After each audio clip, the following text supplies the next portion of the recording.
فاذکرونی اذکرکم واشکروا لی ولا تکفرون۔ صدق اللہ مولانا العلی العظیم۔ قال اللہ تبارک و تعالی فی شان حبیبہ مخبرا و آمرا ان اللہ و ملائکتہ یصلون علی النبی یا ایھا الذین آمنوا صلوا علیہ وسلموا تسلیما۔ مل کر پڑھ لیجیے الصلاۃ والسلام علیک یا رسول اللہ وعلی آلک واصحابک یا حبیب اللہ، الصلاۃ والسلام علیک یا نبی اللہ وعلی آلک واصحابک یا نور اللہ۔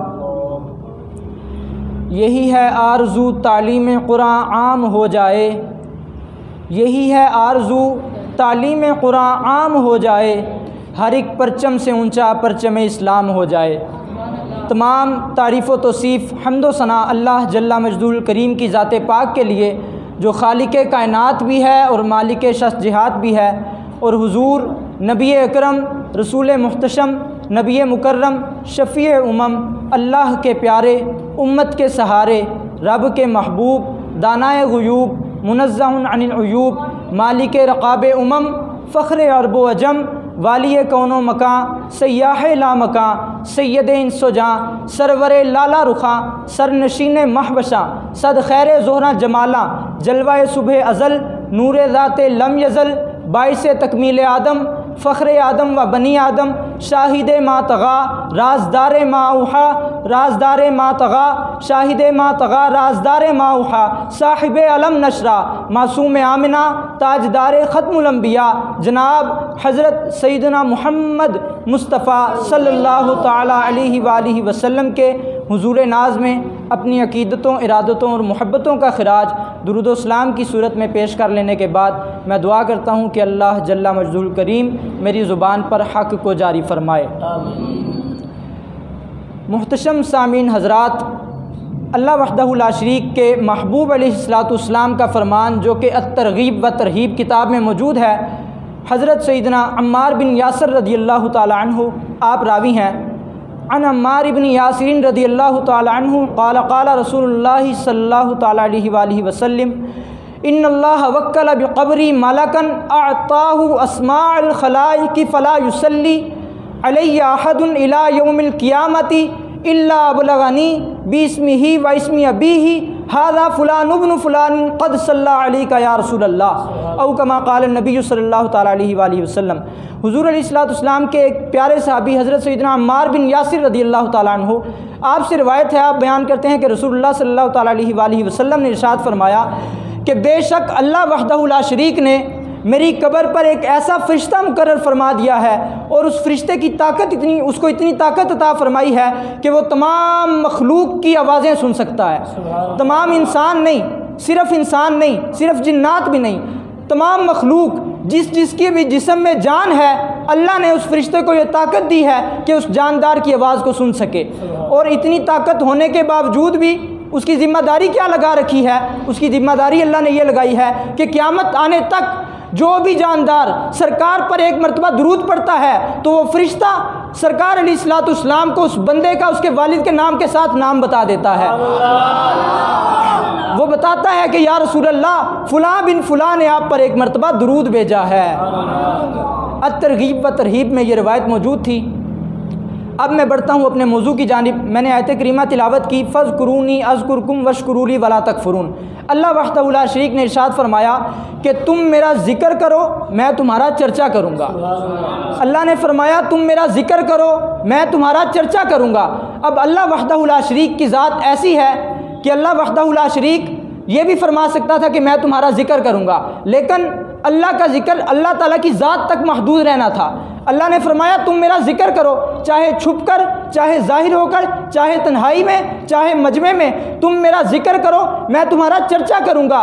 لو آج جتنے بھی اولیاء کرام ہیں ساری زندگی اللہ کا ذکر کرتے رہے، لیکن آج دور دور سے ان کے مزارات پر عوام آتی ہے، جانتی نہیں، یہ نہیں پتہ کب پیدا ہوئے، کب انتقال ہوا، ساری زندگی کیسے گزاری نہیں معلوم، لیکن پھر بھی دور سے سفر کر کر اولیاء کے مزارات پر آتے ہیں۔ کیوں؟ کیونکہ اللہ وحدہ لا شریک نے ان اپنے ولیوں کا چرچا کرتے ہوئے لوگوں کے دلوں میں اپنی ولیوں کو محبت کو ڈال دیا ہے۔ ناظرین، موقع کی مناسبت سے غوث اعظم رضی اللہ تعالی عنہ کے حوالے سے انشاءاللہ عز و جل گفتگو کریں گے۔ آپ رضی اللہ تعالیٰ عنہ کی ذات وہ ذات ہے جیسے کسی کو نسبی اعتبار سے کوئی چیز ملی ہوتی ہے. مثال کے طور پر کچھ حضرات ایسے ہوتے ہیں ان کی بینائی کا مسئلہ ہے, نظر کمزور ہے, تو ڈاکٹرز بتاتے ہیں کہ آپ کے والدین میں سے کسی کی نظر کمزور ہوگی, دادا پردادا یا پھر کسی بھی قریبی رشتہ دار کی نظر کی کمزوری کے سبب آپ کی نظر کمزور ہے. نسبی طور پر ان کی یہ بیماری ہے کہ ان کی نظر کمزور ہے. تو غوث اعظم رضی اللہ تعالیٰ عنہ نسبی اعتبار سے صوفی, ولی اور کامل بزرگ ہیں, اور ولایت آپ کو نسبی اعتبار سے ملی ہے.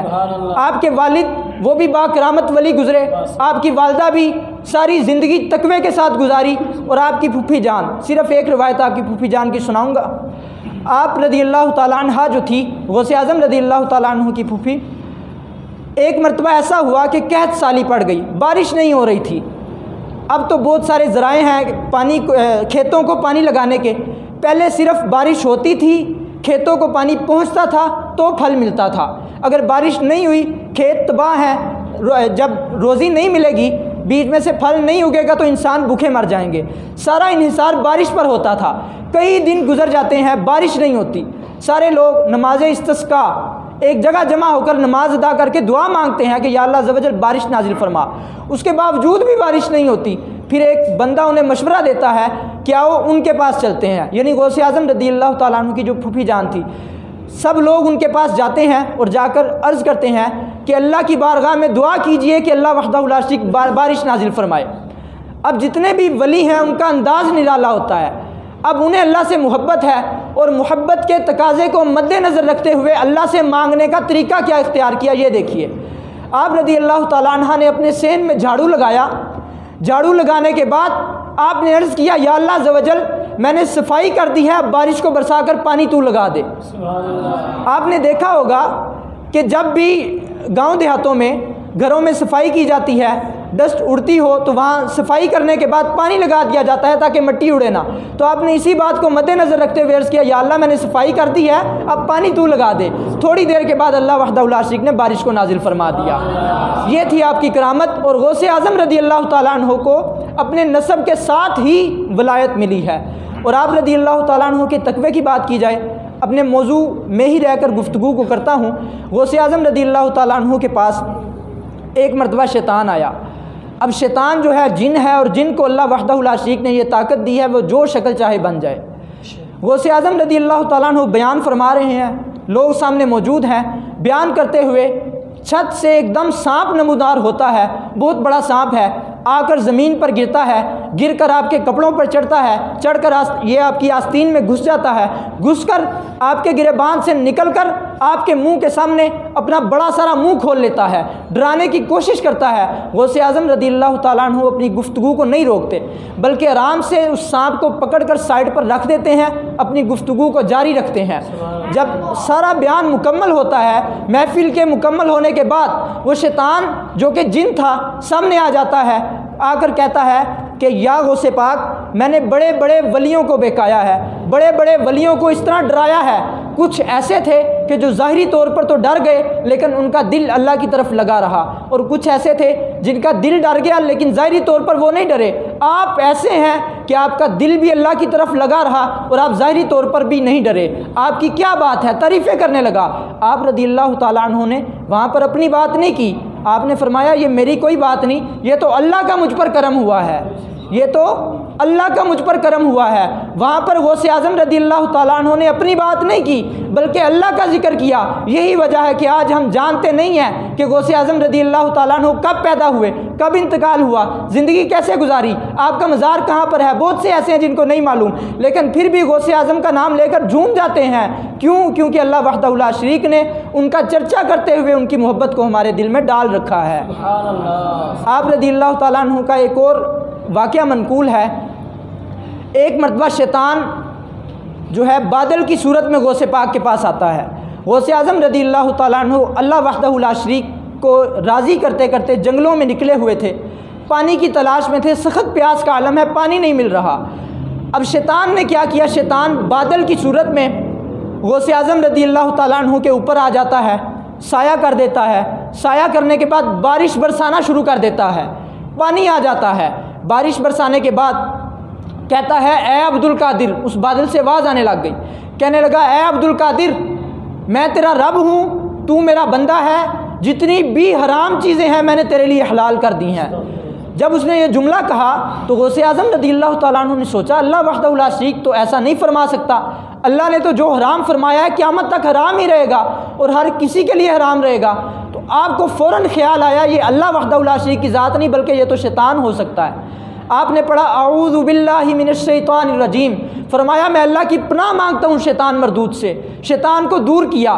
شیطان جو ہے اب اس بادل کی صورت میں تھا، اس بادل نے دھوئیں کی صورت اختیار کر لی، دھوئیں کی صورت میں آ گیا اور آ کر کہنے لگا اے عبد القادر میں شیطان تھا، میں نے خدا بن کر تجھے آزمانے کی کوشش کی، تجھے گمراہ کرنے اور بہکانے کی کوشش کی، لیکن تجھے مبارک ہو تجھے تیرے علم نے بچا لیا۔ اس نے کہا تجھے تیرے علم نے بچا لیا۔ غوث اعظم رضی اللہ تعالیٰ عنہ صاحب دل تھے، اللہ وحدہ صاحب نظر تھے، اللہ وحدہ لا شریک کی عبادات کرتے کرتے اللہ نے ان کو ایسی نظر عطا فرمائی تھی کہ اس کے دھوکے کو پہچان گئے۔ فرمایا اے شیطان تو مجھے پھر دھوکہ دینا چاہتا ہے، پہلے تو نے خدا بن کر مجھے حرام چیزیں تو نے کہا میرے لیے حلال ہیں، میں نے تجھے پہچان لیا، اب تو یہ بتا رہا ہے کہ میرے علم نے مجھے بچایا، میرے دل میں تو غرور اور تکبر لانا چاہتا ہے۔ نہیں مجھے میرے علم نے نہیں بلکہ میرے رب نے بچایا ہے۔ وہاں پر آپ نے تکبر نہیں کیا، آپ نے بڑائی اپنی بیان نہیں کی، یہ نہیں سوچا کہ میرے علم نے مجھے بچایا ہے بلکہ آپ نے وہیں بھی نام خدا کا لیا۔ آپ نے فرمایا میرے علم نے مجھے نہیں بچایا، میرے خدا نے مجھے بچایا ہے۔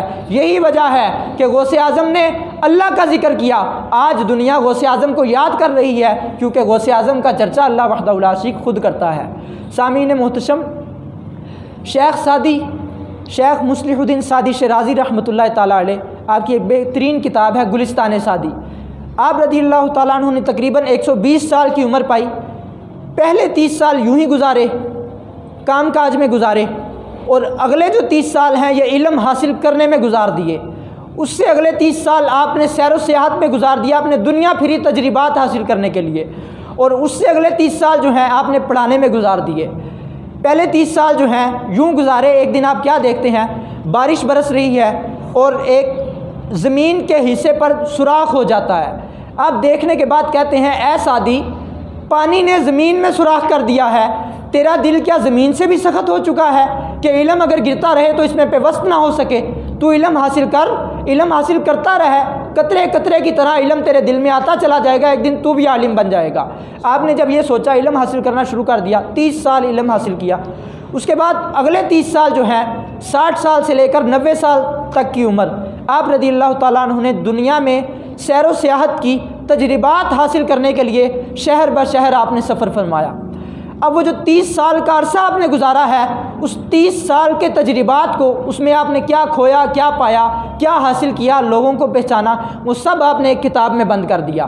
اس کتاب کا نام ہے گلستان سعدی، اور اسی کتاب سے ایک روایت آپ کو سنانے لگا ہوں۔ آپ رضی اللہ تعالیٰ عنہ فرماتے ہیں کہ ایک مرتبہ کسی شخص نے بیت اللہ شریف کے قریب کنکریوں پر اپنے ماتھے کو رگڑتے ہوئے دیکھا، اور جو رگڑ رہا تھا اپنے ماتھے کو اس کے زبان پر ایک ہی صدا جاری تھی۔ پہلے تو وہ زارو قطار رو رہا تھا، اتنا رو رہا تھا کہ ساتھ والے تعجب میں آ گئے اور اپنی دعا کو چھوڑ کر اس کے لیے دعا کرنے لگے۔ کئی سال پہلے ملک شام کے حالات بڑے نازک تھے، تو جانے والے بتاتے ہیں کہ ملک شام کے جو لوگ بیت اللہ شریف میں آتے تھے تو غلاف کعبہ کو پکڑ کر اس زار و قطار سے روتے تھے اور دعا کرتے تھے یا اللہ ہمارے ملک پر رحم فرما۔ سارے لوگ کہتے ہیں کہ سارے لوگ پریشان ہو کر اپنی دعا چھوڑ کر ان کے لیے دعا کرنے لگتے تھے، یا اللہ ان کے ملک پر رحم فرما، یعنی اس جستجو کے ساتھ وہ دعا کرتے تھے، اتنی پریشانی کے عالم میں دعا کرتے تھے۔ اسی طرح شیخ سعدی فرماتے ہیں کہ ایک شخص سر کو سجدے میں رکھ کر کنکریوں پہ سر ہے اور زار و قطار رو رہا ہے، شدت کے ساتھ رو رہا ہے اور کہہ رہا ہے یا اللہ عز و جل قیامت والے دن میرا حساب نہ لینا، قیامت والے دن میرا حساب نہ لینا، میں تیرا تو کیا تیرے بندوں کا بھی سامنا نہیں کر سکتا، اگر تو نے حساب لینا ہے تو مجھے نبی نہ اٹھانا، کیونکہ میرے میں تیرے بندوں کا سامنا کرنے کی بھی طاقت موجود نہیں ہے۔ اب وہ شخص بتاتا ہے کہ جب میں نے اس شخص کو دیکھا اس زار و قطار طریقے سے وہ رو رہا ہے اور اس کو میں نے دلاسا دیا کہ سکون کر، اللہ وحدہ لا شریک تجھے معاف فرما دے گا، بڑا غفور الرحیم ہے، تو اب وہ شخص جو ہے کہنے لگا کہ جو شخص رو رہا تھا اس نے دعا مکمل کی اور وہاں سے جانے لگا۔ اس نے اپنے چہرے کو ڈھانپ رکھا تھا، رومال سے چہرے کو چھپایا ہوا تھا۔ اب دوسرا شخص بتاتا ہے کہ دعا والے شخص کا میں نے پیچھا کیا، جا کر اس کو میں نے دیکھنا چاہا یہ ہے کون جو اتنی جستجو کے ساتھ اللہ کی بارگاہ میں دعا کر رہا تھا۔ اب وہ شخص جاتا ہے اور دعا کرنے والے شخص کے چہرے سے جیسے ہی کپڑے کو ہٹاتا ہے تو وہ شخص کہتا ہے جب میں نے اس کا چہرہ دیکھا تو میرے پاؤں کے نیچے سے گویا زمین نکل گئی۔ میں دیکھ کر حیران رہ گیا کہ وہ وہی تھے جو مشہور زمانہ ولی ہیں، پیروں کے پیر شیخ عبد القادر جیلانی قدس سرہ نورانی تھے۔ سارے لوگ آپ کے سہارے پر جی رہے ہیں، یہ سوچ کر جیتے ہیں کہ آپ ہماری شفاعت کریں گے، ہمیں بچا کر جنت میں لے جائیں گے، لیکن آپ کے تقوی کا یہ عالم ہے، آپ رو رہے ہیں یا اللہ میں تیرا تو کیا تیرے بندوں کا بھی سامنا نہیں کر سکتا۔ آپ کے تقوی کا یہ عالم ہے، اگرچہ آپ نے گناہ نہیں کیے، معصوم بھی نہیں ہے، گناہ ہو سکتا ہے، ممکن ہے، لیکن پھر بھی گناہ کیا نہیں ہے، لیکن اس کے باوجود بھی کہہ رہے ہیں یا اللہ میں حساب نہیں دے سکتا۔ تقوی کا یہ عالم ہے۔ اور آج اگر اپنی زندگی پر غور کیا جائے، کوئی چیز پاس نہیں ہے، نیکی کوئی پاس نہیں ہے، گناہوں کے انبار لگے ہیں، لیکن پتہ نہیں پھر بھی کس جستجو پر جی رہے ہیں، پتہ نہیں کون سی ایسی چیز ہے کہ جس کے سبب ہم جی رہے ہیں اور ہمیں امید ہے کہ اللہ وحدہ لا شریک بروز حشر میں عذاب نہیں دے گا۔ ایک اور ولی ہیں حضرت سیدنا جنید بغدادی رضی اللہ تعالیٰ عنہ۔ آپ رضی اللہ تعالیٰ عنہ کے سگے ماموں حضرت سری سکتی رحمۃ اللہ تعالیٰ علیہ، یہ آپ کے پیر بھی ہیں اور ماموں بھی ہیں۔ ایک دن آپ کو بلاتے ہیں، بلا کر کہتے ہیں بیٹے جب میں مر جاؤں تو مجھے بغداد کی سرزمین میں دفن نہ کرنا، کیونکہ یہ ولیوں کی سرزمین ہے، مجھے ڈر ہے کہ اللہ وحدہ لا شریک کی یہ جو زمین ہے مجھے اپنے اندر آنے سے انکار نہ کر دے، اپنے اندر نہ سمائے، مجھے اٹھا کر باہر نہ پھینک دے۔ آپ کا عالم یہ ہے کہ مشہور ولی ہیں، با کرامت ولی، اور بہت بڑے پیر ہونے کے باوجود بھی آپ یہ کہہ رہے ہیں کہ مجھے بغداد کی سرزمین میں دفن نہ کرنا۔ آپ کا یہ عالم ہے۔ وہ لوگ جنہوں نے ساری زندگی اللہ کو یاد کرنے میں گزار دی، پھر بھی تقوی کا یہ عالم ہے کہ اللہ کا اتنا خوف، اتنا ڈر۔ اس کے علاوہ حضرت سیدنا امام جعفر صادق رحمۃ اللہ تعالیٰ علیہ، آپ رضی اللہ تعالیٰ عنہ ایک مرتبہ اپنے دوستوں کے ساتھ بیٹھے ہیں اور آپ کہتے ہیں دوستو آپ کے سارے غلام آپ کے سامنے موجود ہیں، نوکر خادم آپ کے سامنے موجود ہیں۔ آپ ان سے کہتے ہیں دوستو آج ہم ایک دوسرے سے وعدہ کرتے ہیں کہ قیامت والے دن جو بندہ اللہ تعالیٰ کے تمام حسابات کو پار کر لے گا، جہنم سے بچ کر جنت میں چلا جائے گا، وہ تمام ساتھیوں کو ساتھ لے کر جائے گا، کسی کو چھوڑ کر نہیں جائے گا۔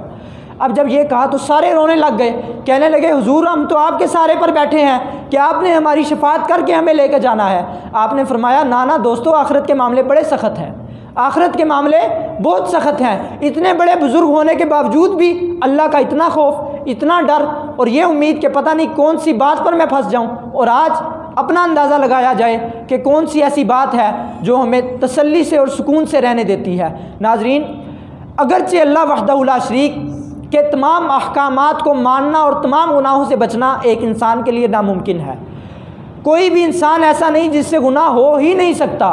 اگر بندہ یہ عقیدہ رکھے کہ کوئی بندہ معصوم ہے یعنی اس سے گناہ ہو ہی نہیں سکتا، ناممکن ہے، ایسا شخص بد مذہب ہے، اس کا مذہب درست نہیں ہے۔ انسان سے گناہ ہونا ناممکن ہے، لیکن گناہ کا کوئی ازالہ بھی تو اللہ نے رکھا ہے، اگر گناہ ہو بھی جائے تو اس کا ازالہ بھی اللہ وحدہ لا شریک نے رکھا ہے۔ آخری واقعہ سنا کر اپنی گفتگو کو مکمل کرتا ہوں۔ ایک بہت بڑے بادشاہ اور ولی گزرے ہیں، حضرت سیدنا محمود غزنوی رحمۃ اللہ تعالیٰ علیہ، یہ بادشاہ بھی تھے اور ولی بھی تھے۔ آپ رضی اللہ تعالیٰ عنہ و رحمۃ اللہ تعالیٰ علیہ کا ایک غلام تھا جس کا نام ایاز تھا۔ اب تمام اس کے غلام، اس بادشاہ کے تمام غلام تھے جن میں سے ایک ایاز تھا۔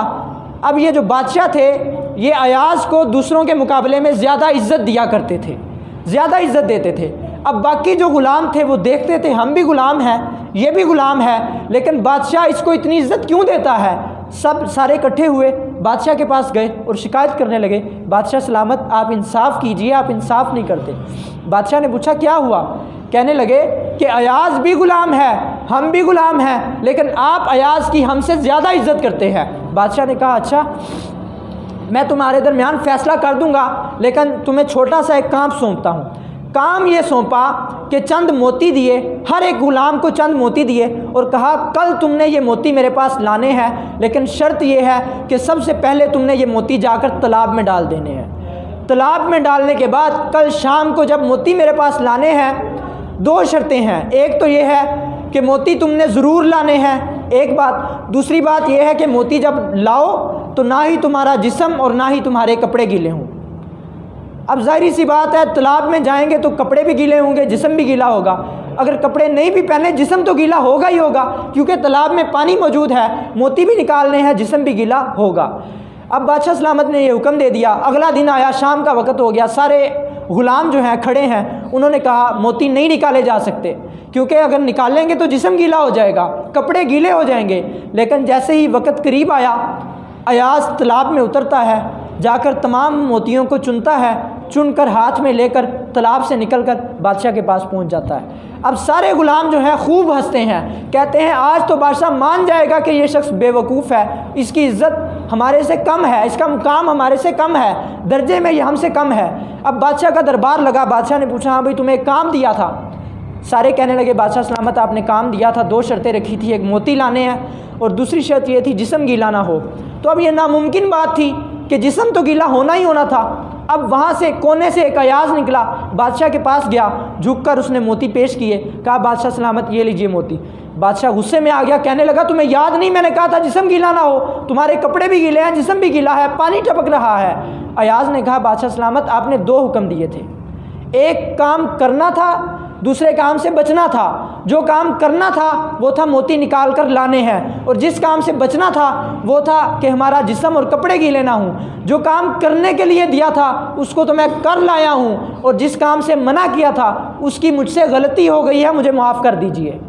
جیسے ہی اس نے یہ جملہ کہا، بادشاہ نے کہا دیکھا میں تمہیں کہتا تھا نا یہ مرتبے میں تمہارے سے بلند ہے۔ اب اسی مثال کو مد نظر رکھتے ہوئے اللہ وحدہ لا شریک نے دو کام سونپے ہیں، ایک نیکیاں کرنے کا حکم دیا ہے اور گناہوں سے بچنے کا کہا ہے۔ نیکیاں کرنے کا حکم دیا ہے بندہ نیکیاں کرے، اور گناہوں سے بچنے کا کہا ہے بندہ گناہوں سے بچے۔ اب بچنا ناممکن ہے، جب بھی گناہ ہو جائے تو بندہ توبہ کرے، توبہ کے ذریعے اللہ وحدہ لا شریک گناہوں کو معاف فرما دیتا ہے۔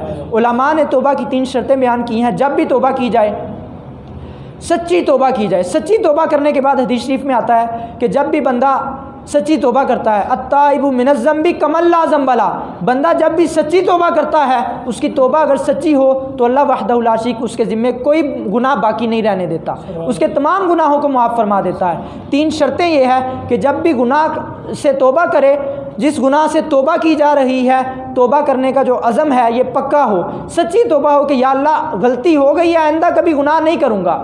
اور دوسری شرط یہ ہے کہ اس گناہ میں ملوث نہ ہو، مثال کے طور پر کسی پر ظلم کر رہا ہے اور ساتھ ساتھ توبہ بھی کیے جا رہا ہے، یا اللہ مجھے معاف کر دے، یوں نہیں، گناہ کیا ہو، گناہ کرنے کے بعد توبہ کرے، یا اللہ گناہ ہو گیا ہے مجھے معاف کر دے۔ اور تیسری شرط یہ ہے کہ گناہ پر نادم بھی ہو، شرمندگی بھی محسوس کرے، گناہ کو گناہ سمجھے، یا اللہ مجھ سے واقعی غلطی ہوئی ہے مجھے معاف فرما، سچی توبہ کرے، اللہ وحدہ لا شریک اس کے ذمے گناہ کو نہیں رہنے دیتا۔ آخری بات کہہ کر گفتگو کو مکمل کرتا ہوں، اور وہ یہ ہے کہ کوئی ایک ایسا کام اپنائیے اپنی زندگی میں کہ جس کا علم صرف آپ کو اور اللہ وحدہ لا شریک کو ہو، صرف آپ اور اللہ ہی جانے اس کام کو کہ وہ کام کیا ہے۔ مثال کے طور پر آپ نے ڈیوٹی پر جانا ہے، گھر سے ڈیوٹی پر جاتے ہوئے جتنا عرصہ جتنا وقت آپ کو لگے گا وہ سارا ضائع جانا ہے۔ اس میں آپ ایسا کیجئے، درود شریف پڑھ لیجئے، یا پھر اللہ وحدہ لا شریک کے کسی بھی نام کا ذکر کر لیجئے، یا پھر استغفار کا ذکر کر لیجئے، اللہ سے اپنے گناہوں کی معافی مانگ لیجئے، یا پھر رات کو سوتے ہوئے تنہائی میں اللہ وحدہ لا شریک سے دن میں ہونے والی تمام کوتاہیوں کی معافی مانگ لیجئے۔ ایک ایسا عمل ضرور اپنائیے کہ قیامت تک اس کو جاری رکھیے، اپنی زندگی تک جاری رکھیے، اور اس کا علم صرف آپ کو اور اللہ وحدہ لا شریک ہی کو ہو۔ قیامت والے دن آپ کے اس عمل کا جو اظہار ہے وہ تمام لوگوں کے سامنے ہو، آپ کے مرنے تک کسی کو بھی آپ کے عمل کا پتہ نہ چلے۔ اللہ وحدہ لا شریک کی بارگاہ میں دعا کرتے ہیں کہ اللہ وحدہ لا شریک غوث اعظم رضی اللہ تعالیٰ عنہ کے طریقے پر ہمیں چلنے کی توفیق عطا فرمائے، آمین بجاہ النبی الامین صلی اللہ علیہ وسلم۔